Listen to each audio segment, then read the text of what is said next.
Bueno, muy buenas tardes a todos y bienvenidos al podcast número uno de Cadena de Suministro. Ahorita estamos en el episodio 4 y quiero darle la bienvenida a los invitados que se tomaron el tiempo para acompañarme. Está mi amigo Ismael, Luis Escobar y Luis Espinosa. Yo creo que el tema de hoy muy importante es el offshoring, el reshoring y el nearshoring, que son tres conceptos muy ligados uno al otro, que podemos empezar y usar Estados Unidos y México como ejemplos en estos temas. Y vamos a hablar un poquito de lo que hizo Estados Unidos y siempre en todos estos casos ya estamos hablando de una época pre-pandemia y después de pandemia. Tenemos muy claro que pre-pandemia Estados Unidos empezó a hacer su offshoring y los economistas decidieron producir donde fuera más barato sin importar otras cuestiones que más adelante iremos analizando, como la seguridad de las cadenas de suministro, la seguridad nacional de cada país, los componentes claves para desarrollar otras industrias.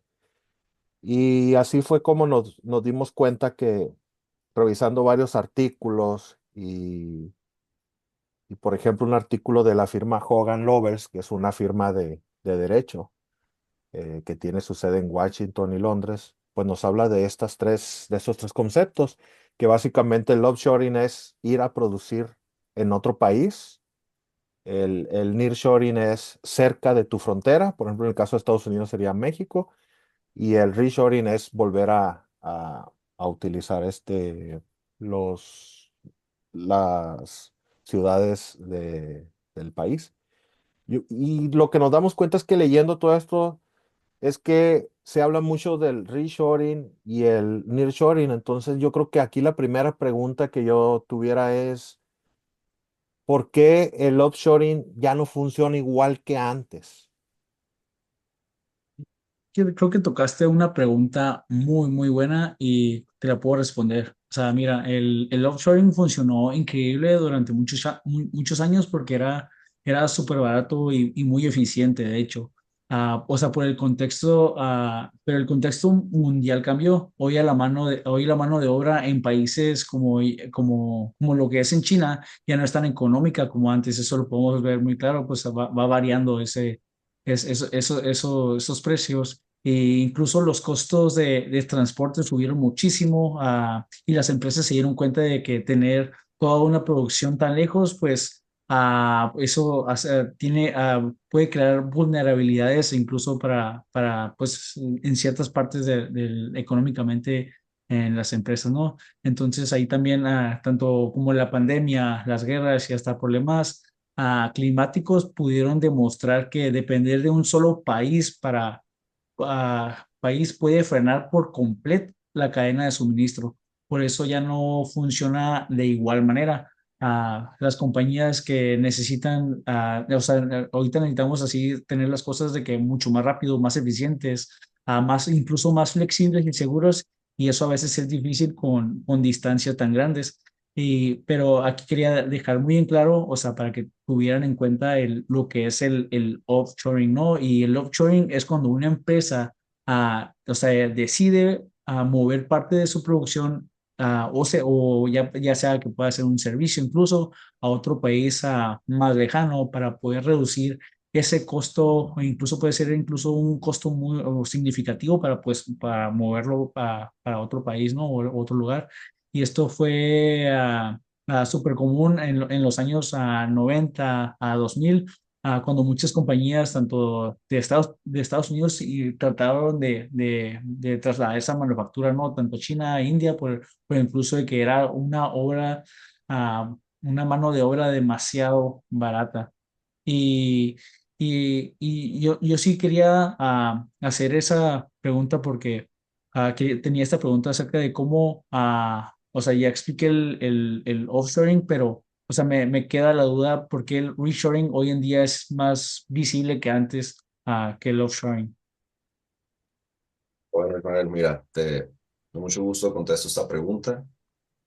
Fíjate que el reshoring, por definición, pues es traerse la producción que tú tenías como offshoring desde un inicio, te la traes al país de donde la compañía pertenece, ¿no? O la empresa, o están los headquarters o el corporativo.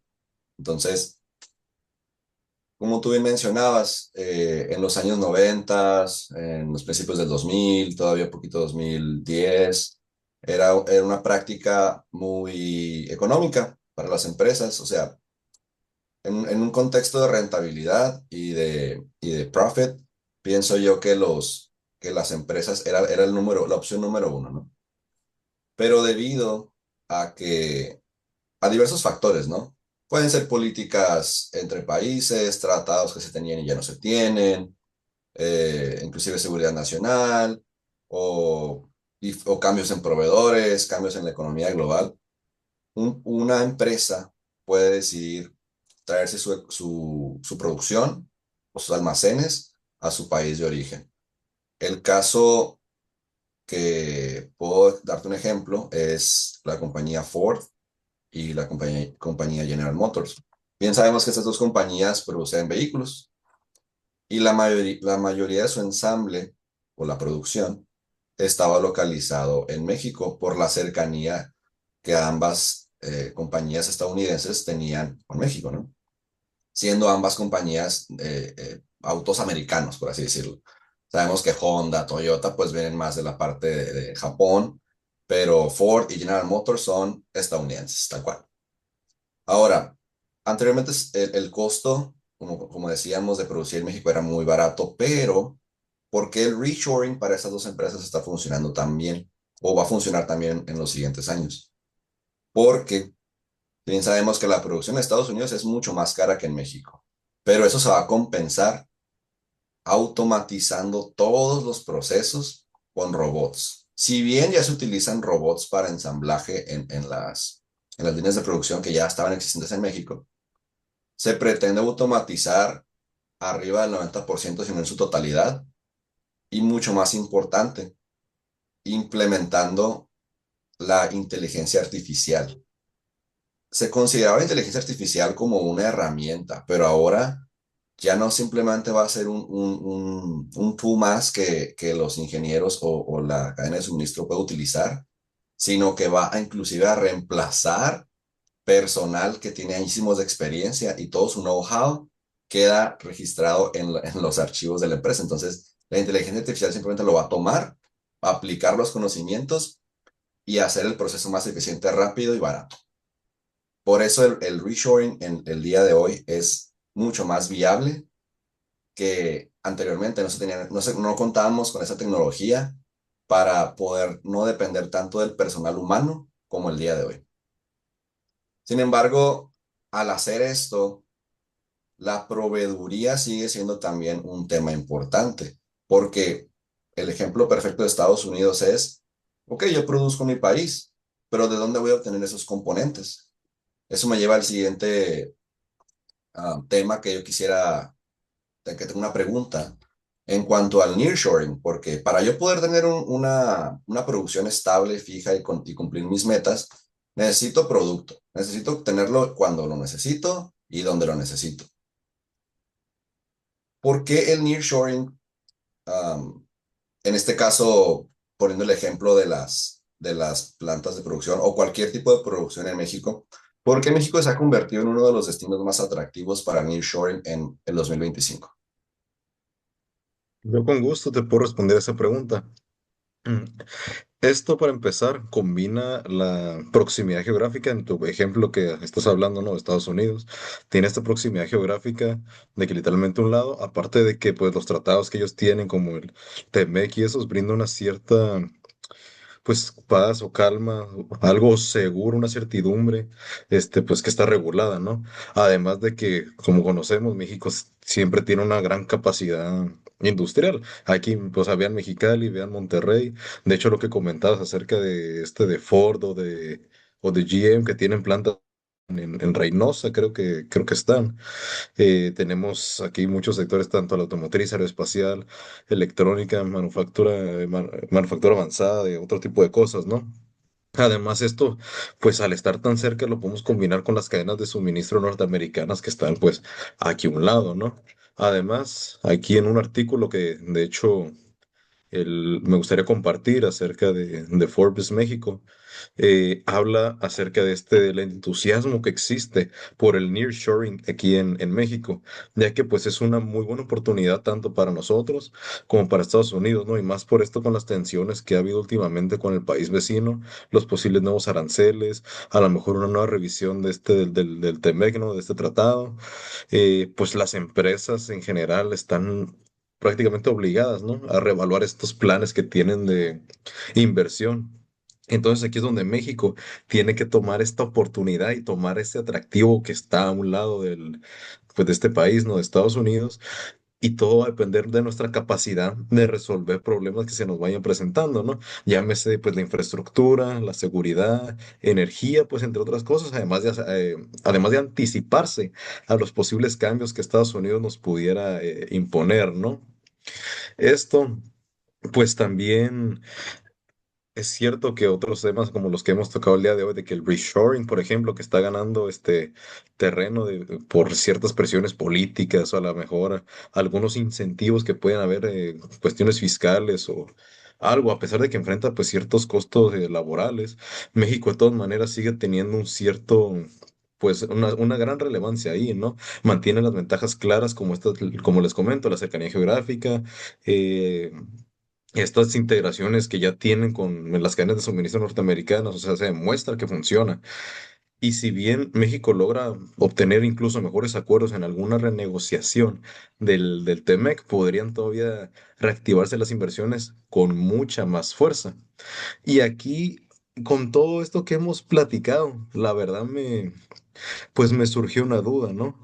Y, por ejemplo, a lo que estábamos hablando al principio del offshoring, ¿no? En general, pues si bien ya no es tan popular, me gustaría saber si se pudiera decir que sigue existiendo o si incluso sigue teniendo una cierta relevancia, tanto como esta de ahora que está teniendo este empuje del nearshoring que hemos estado teniendo últimamente. No sé si alguien me pudiera comentar acerca de eso.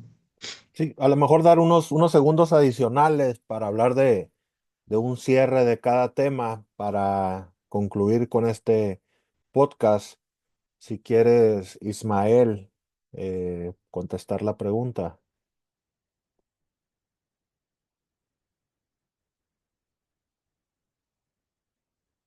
Ismael, Tienes tus mute, no te tienes mute. escuchamos, Ismael.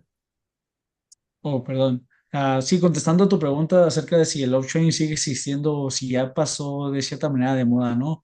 Yo te puedo decir que sí, sigue extendiendo y bastante. Lo que pasa es que ya no es como que la estrategia principal como lo fue Sí, en los 2000, ¿no? Ahora las empresas están mezclando, o sea, los modelos un poco de, como ustedes mencionaron, en lo que vendría siendo el offshoring y un poco de nearshoring y en algunos casos de reshoring. Entonces, ya el offshoring todavía sirve para productos que necesitan mucho más mano de obra y producción en masa, pero no todas las operaciones tienen sentido pues tenerlas tan lejos, ¿no? Entonces, más que desaparecer, el offshoring se está transformando en una parte más dentro de una estrategia híbrida y ahí metiendo, ¿no? Lo que vendría siendo las tres partes que, como ustedes mencionaron, el reshoring y el nearshoring, haciendo una combinación híbrida, pues para un mejor funcionamiento de, del- incluso de la empresa. sí, es, Y es muy importante, ¿no? Y sobre todo a lo mejor pensar un poquito en los próximos 10 años, qué es lo que vemos, ¿no? En tanto a estos tres conceptos. sí, así es. Sí, la Sí, verdad, por parte de perdida, hablando, pues, por ejemplo, no, yo que estaba más centrado en las cuestiones mexicanas, si sí se logran estas inversiones o si logramos ir con ese empuje y ese atractivo, podríamos estar hablando de que en los próximos 10 años tendríamos muchos proyectos que generarían más empleos, mucho flujo de dinero y obviamente beneficiaría, pues, a nuestro país, de cierta manera, claro. En los cuales debemos esperar muchos cambios o evolución en la cadena de suministro con estos tres conceptos. Pero la estrategia no simplemente es cuál es mejor, sino que los tres se complementan entre ellos. yo creo que con ese comentario nos vamos y es lo más importante lo que comenta Luis. No hay un concepto que creamos que sea el único que se debe utilizar, sino que las empresas deben de acuerdo a sus necesidades, y decidir y definir qué modelo de estos van a usar, si van a usar uno, dos o tres. Pues darle las gracias a todos por estar aquí, por sus comentarios a las personas que nos ven, que nos escuchan también, saludarlos y pues, nos vemos en el próximo episodio. Gracias y hasta luego. Hasta luego, gracias. Nos vemos en el próximo podcast.